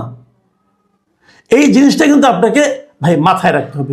উনি ঠিক এই কথাটাই কিন্তু বলেছেন। আমি মনে করি যে আমার কেন যেন মনে হচ্ছে যে এই জায়গাটাতে বোধহয় সরকারের সঙ্গে বিএনপির একটা বিরোধ তৈরি হয়েছে, এবং সেই বিরোধটা আমি খুবই লজিক্যাল মনে করি। সরকার যে কাজগুলি করছে সবার কাছ থেকে সমর্থন পেয়ে পেয়ে এই সরকার এক ধরনের আশকারা পেয়ে গেছে। তারা যেভাবে চালাচ্ছে, যেভাবে চলছে, এইটা চলার পদ্ধতি না। যেটা তাদের অধিকার নাই সেটা তারা করছে, এবং এটা করছে কেন? তারা, আমি আগেও বলেছিলাম, তারা একটা মিশন নিয়ে এসেছে, তারা সেই মিশন ফুলফিল করছে। এবং তারেক রহমান প্রথমবারের মতো খুব দৃঢ়ভাবে উনি যে প্রতিবাদটা করেছেন, এজন্য ওনাকে আমি ধন্যবাদ জানাচ্ছি।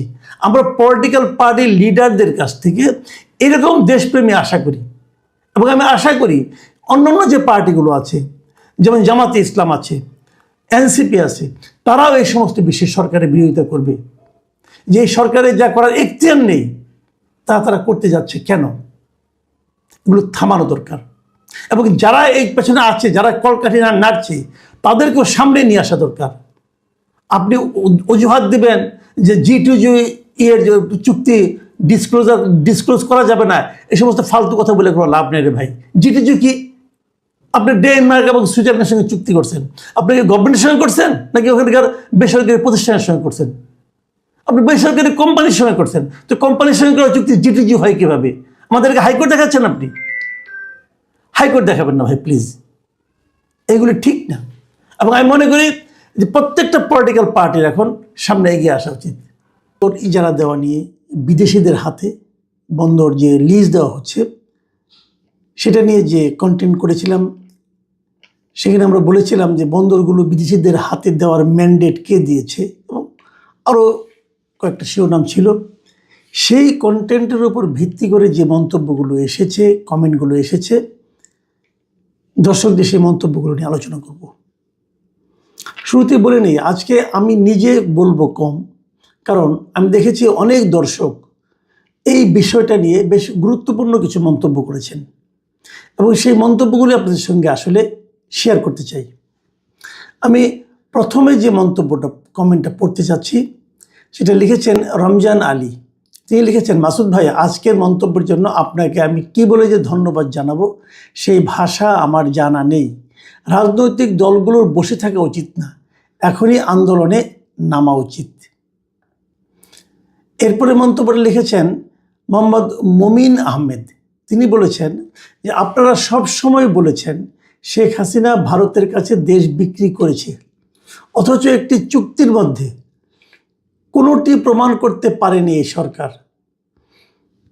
ইউনূস দেশটাকে খেলার মাঠে পরিণত করার জন্য বিদেশিদের হাতে দিয়ে এই দেশ পাকিস্তানের মাঠে পরিণত করার চেষ্টা করছে। এরপরে মন্তব্যটা লিখেছেন রেজাউল হক। শেখ হাসিনা যখন ইউনূসকে নিয়ে কথা বলতো তখন আপনারাই তার সমালোচনা করছেন। এখন তো বুঝতে পারছেন শেখ হাসিনাই ঠিক ছিল। কি বলবো, আমার বলার কিছু নেই। শুভ চৌধুরী লিখেছেন, অসাধারণ বিশ্লেষণ, অসম্ভবভাবে গুছিয়ে ও বুঝিয়ে বলতে পারেন। ধন্যবাদ মাসুদ কামাল ভাই আপনাকে।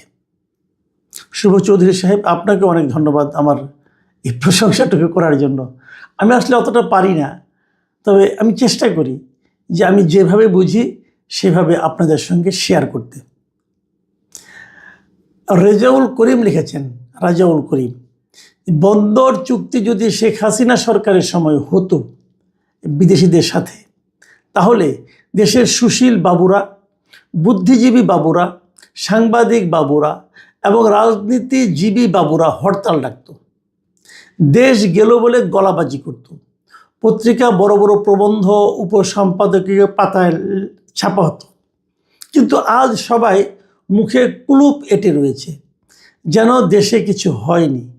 মনে হচ্ছে সব দোষ যেন শেখ হাসিনার। মুনতাসির মাসুদ তিনি লিখেছেন, শেখ হাসিনা ভারতের সঙ্গে গোলামি চুক্তি করেছে, অথচ ইউনূস সরকার এখন পর্যন্ত কোনো গোলামি চুক্তি দেখাতে পারেনি। আর ইউনূস পশ্চিমাদের সাথে বাদশাহী চুক্তি করেছে। মেহেদি হাসান লিখেছেন, স্যার 5 আগস্ট পর্যন্ত খুন হয়েছে 850-এর মতো, কিন্তু জাতিসংঘ বলে 15 আগস্ট পর্যন্ত খুন হয়েছে 1400+। স্যার বাকি খুন কার উপর যাবে? এত পুলিশ এবং সাধারণ মানুষ হত্যার বিচার কি আমরা পাবো না? আপনার এই প্রশ্ন নিশ্চয়ই সরকার শুনবেন, এর জবাব নিশ্চয়ই তারাই দিবেন। আমরা আর কি করতে পারি? মোহাম্মদ জহিরুল ইসলাম লিখেছেন, মাসুদ ভাই সব দোষ হলো বিএনপির। নির্বাচনের লোভে ইউনূসের সকল আকামকে সহ্য করতেছে বিএনপি। তাদের উচিত ছিল শক্ত পদক্ষেপ নেওয়া। দেখুন, আপনার এই কথাটা আমি একেবারে যে উড়িয়ে দিচ্ছি তা নয়। আমারও কেন যেন মনে হয় অন্তত এই ক্ষেত্রে বিএনপিকে আরও ভোকাল, আরও প্রতিবাদী হওয়া উচিত ছিল। তারা কেন করেনি আমি জানি না, বাট আমি হতাশ হয়েছি আপনার মতোই। আব্দুল জলিল লিখেছেন, আসসালামু আলাইকুম ভাই, খুবই দুঃখজনক হলেও সত্য, বর্তমান সরকারের এই সমস্ত অপকর্মের বিরুদ্ধে রাজনৈতিক দলগুলো কিছুই বলে না। এরা শুধু ক্ষমতার নেশায় পাগল হয়ে গেছে। এদের কাছে বর্তমান রাজনৈতিক দলগুলোর কাছে দেশ ও দেশের সম্পদ, মানুষ কার কি ক্ষতি হলো দেখার দরকার নাই। এই সরকারের আমলে সমস্ত অপকর্মের দায় বর্তমান রাজনৈতিক দলগুলোকে নিতে হবে।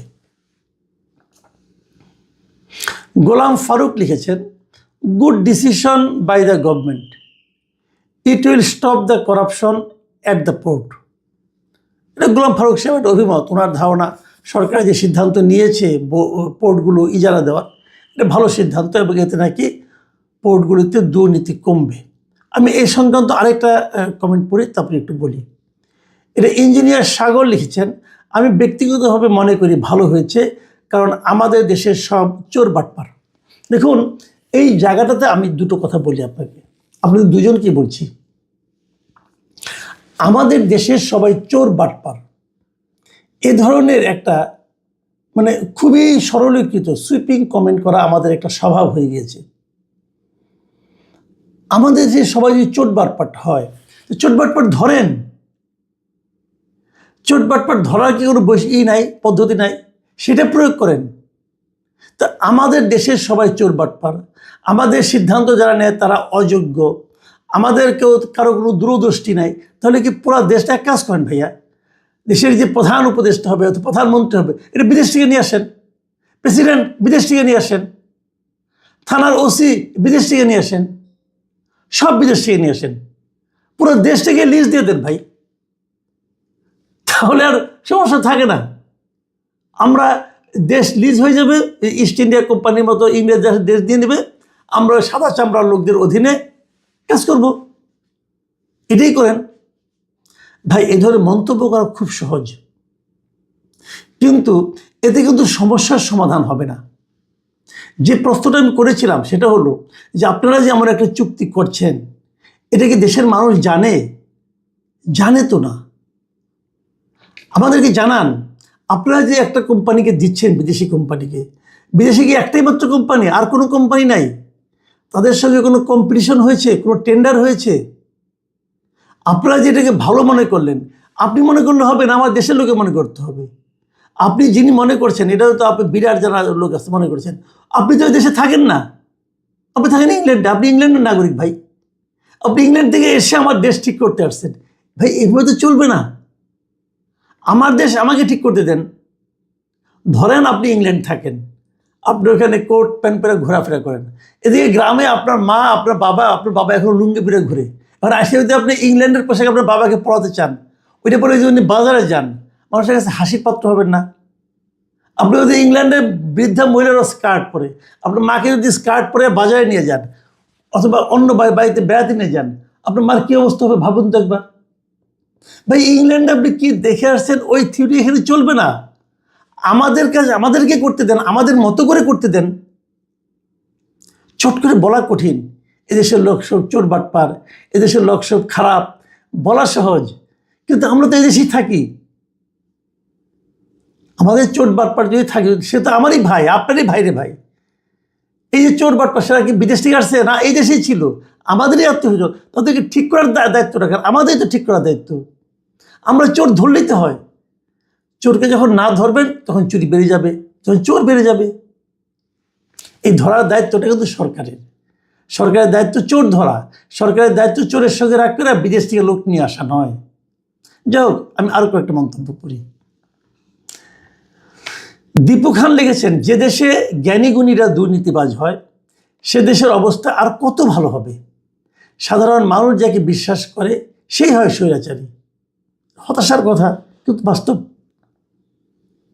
মোহাম্মদ জাকির হোসেন লিখেছেন, 1990 সাল থেকে বিএনপিকে সমর্থন করে আসছি, কিন্তু 2025-এ এসে মনে অনেক কষ্ট লাগছে। কি হচ্ছে? বিএনপি কেন চুপ করে আছে? দেশটা তো বিক্রি হয়ে যাচ্ছে। আল্লাহ আমাদের হেফাজত করেন। মোস্তফা কামাল লিখেছেন, এরা হলো নয়া প্রবাসী ইস্ট ইন্ডিয়া কোম্পানি। এরা বিচার এবং সংস্কার যেমনভাবে করেছে নির্বাচনটাও ঠিক তেমনই করবেন। হজ বরল, আপনি নিশ্চিন্ত থাকেন। শিলা পারভিন লিখেছেন, অনেক অনেক দোয়া ও অভিনন্দন মাসুদ ভাইয়া। আজকের এই বাংলাদেশের মাটিতে সাধারণ মানুষের কাছে আপনার অবস্থান পরিষ্কার, একেই বলে দেশপ্রেমিক। আপনার কথাগুলো মনে গেঁথে গেছে ভাইয়া, আমার চোখে পানি চলে আসছে। ইফতেশাম ফারদিন এনিম তিনি লিখেছেন, মাসুদ কামাল, আপনার কথা শুনতে শুনতে মোবাইল নিয়ে বাথরুমে চলে এসেছি। না, এটা করেন না ভাই, এটা করেন না। কেন? আমাদের বাথরুমগুলিতে কিন্তু অনেক ধরনের রোগ জীবাণু থাকে, আর বাথরুমে নিয়ে যাওয়া মানে কেন? বাথরুমে বসে বসে মোবাইলটা দেখেছেন অথবা এই কমেন্টটা লিখছেন। বাথরুমে যত কম থাকা যায়, আমি কিন্তু এটা মানে একটা সায়েন্সের কথা বললাম। আমারও একটা স্বভাব ছিল, অভ্যাস ছিল, বাথরুমে পত্রিকা নিয়ে যেতাম, অনেক কিছু করতাম। কিন্তু পরে একজন ডাক্তারে আমাকে বলেছেন যে বাথরুমে যত কম থাকা যায়, বিশেষ করে টয়লেট করার সময়, ততই ভালো। আমি জানি না, আপনি বাথরুমে হয়তো অন্য কাজেও গিয়েছেন, হয়তো মুখ ধুতে গিয়েছেন, অথবা অন্য কিছু করতে গিয়েছেন, আমি জানি না ঠিক। যদি মানে অনেক কিন্তু আমাদের অভ্যাস আছে, এই বাথরুমে বসে বসে অনেক সময় ওখানে কাটাই আমরা। এটা আসলে স্বাস্থ্যকর নয়, আমি যতটুকু জানি আর কি। যাই হোক, আপনার এই কথা বলার মাধ্যমে আপনি আসলে এই ঘটনাগুলিকে, যে কথাগুলি আমি বলছিলাম, এই ঘটনাগুলি যে কতটা গুরুত্বপূর্ণ তারই প্রমাণ দিয়েছেন। দেশের প্রতি এই ধরনের ফিলিংস, এটা আমি খুব জরুরি মনে করি। আমাদের সবার মধ্যে এই ধরনের ফিলিংস আমার মনে হয় থাকা উচিত। এটা হলো শেষ মন্তব্য। এটা একটা বিরক্তিকর এবং হতাশাজনিত মন্তব্য বলে আমার কাছে মনে হয়েছে। মানে একজন লোক কী পরিমাণ বিরক্ত হতে পারেন আমাদের কর্মকাণ্ড দেখে, উনি বোধহয় সেটা লিখেছেন আরিয়ান লিখেছেন, আমি চাই এই দেশ ধ্বংস হোক, আমার সমস্যা নেই, আমি দেশের বাহিরে পরিবার চালাতে পারবো। মানে কি পরিমাণ রাগান্বিত হলে, কি পরিমাণ হতাশ হলে, আমাদের দেশে যা চলছে এর উপর কি পরিমাণ বীতশ্রদ্ধ হলে মানুষ এই ধরনের মন্তব্য করতে পারে। এই মন্তব্যগুলো আমাদের সরকারের যা দায়িত্বে আছেন তারা শোনেন না। আমাদের যারা বুদ্ধিজীবী আছেন, আমাদের যারা জ্ঞানীগুণী ব্যক্তি আছেন, দেখেন আমরা তো মূর্খসূর্খ মানুষ, আমাদের কোনো প্রভাব প্রতিপত্তি নাই, বাট আমরা কিন্তু আমাদের অনুভূতিটা প্রকাশ করি। এই দেশটাকে তো আমরা ভালোবাসি। দেশটাকে আপনারা খারাপ বলেন ভাই, দরিদ্র বলেন, সব বলেন, এদেশের মানুষ দেখতে ভালো না, এদেশের মানুষ ছোট, এদেশের মানুষ রোগা শীর্ণ অপুষ্টিতে ভুগছে, সব মানলাম। তারপর তো এটা আমাদের দেশ। আমি এই দেশটা ফেলে কোথায় যাব বলেন? আপনি ভাবেন, গ্রামে আপনি যে মা আছেন, আমার মায়ের কথাই বলি আমি, আমরা অনেক ভাই বোন, তো এতগুলি সন্তান জন্ম দেওয়ার পর আমাদের মারা কিন্তু শীর্ণ হয়ে যায়, শরীরে অপুষ্টির ছাপ থাকে, দেখতেও ভালো না ভাই, গ্রামে ময়লা টয়লা কাপড় চোপড় পরে। এখন কি এই মা রেখে আমি আরেকজনকে স্বাস্থ্যবান সুন্দর দেখে একজন লোককে মা ডাকবো না? কি এটা আমারই মা, আমি তো মাকে ত্যাগ করতে পারবো না। যারা ওই বিদেশে যে নাগরিকত্ব নেয় তারা তো মা ত্যাগ করে চলে গেছে, তারা আরেকটা সুন্দর মা পাইছে। আমাদের তো একটাই মা, আমরা মা ত্যাগ করতে পারবো না। যদি মার শরীরে অসুখ থাকে, মাকে আমি জঙ্গলে ফেলে দিয়ে আসতে পারবো না, মার চিকিৎসা করাবো। এইভাবে ভাবুন, এটা আমাদের দেশ। এই দেশটাকে যদি আমরা না ভালোবাসি, আমরা যদি দেশের জন্য চিন্তা না করি, আমরা যদি দেশের জন্য একটা পদক্ষেপ না ফেলাই তাহলে এই দেশ বাঁচবে কাকে নিয়ে? আমি একটা কথা বলে শেষ করি। দেখুন, আমাকে একজন লোক বলছিলেন ওই দিন, ভাই মাসুদ কেবল আপনি যাতে কথা বলেন, আপনি যদি বিপদে পড়েন আপনার সঙ্গে কিন্তু কেউ নাই। আপনি আওয়ামী লীগের সমালোচনা করছেন অনেক, আওয়ামী লীগ আপনার সঙ্গে নেই। আপনি বিএনপির অনেক সমালোচনা করেন, আপনি বিপদে বললে বিএনপি আপনার সঙ্গে নেই। আপনি জামাত ইসলামেরও সমালোচনা করেন, জামাত ইসলামও কিন্তু আপনি বিপদে বললে আপনার সঙ্গে থাকবে না। আর এই সরকারের সমালোচনা তো করতেই আছেন, তারা তো থাকবেই না। যখন যার প্রশংসা করেন সে অল্প সময়ের জন্য আপনার প্রশংসা করে, বাহবা দেয়, কিন্তু বিপদে বললে কেউ আপনার জন্য এগিয়ে আসবে না। এই বিষয়টা যেটি আমাকে বলেছেন উনি খুব গুরুত্বপূর্ণ একজন ব্যক্তি। আমি কিন্তু ওনার সঙ্গে প্রতিবাদ করিনি, আমি জানি যে এটা সত্য কথা উনি বলেছেন। তারপরে আমি বলি কেন বলেন তো? আমার কী লাভ? আমাকে কেউ টাকা দেয়? দেয়, আপনারা দেন, আপনারা যে ভালোবাসাটা দেন, ওই যে আমার অনুষ্ঠান দেখতে দেখতে বাথরুমে চলে যান, এটা আমাকে আনন্দ দেয়, এটা আমাকে তৃপ্তি দেয়। বয়স হয়ে গেছে, কদিন পর্যন্ত মারাই যাবো, এমনিও মারা যাবো, অমনিও মারা যাবো, আমি তো আর 500 বছর বাঁচবো না ভাই।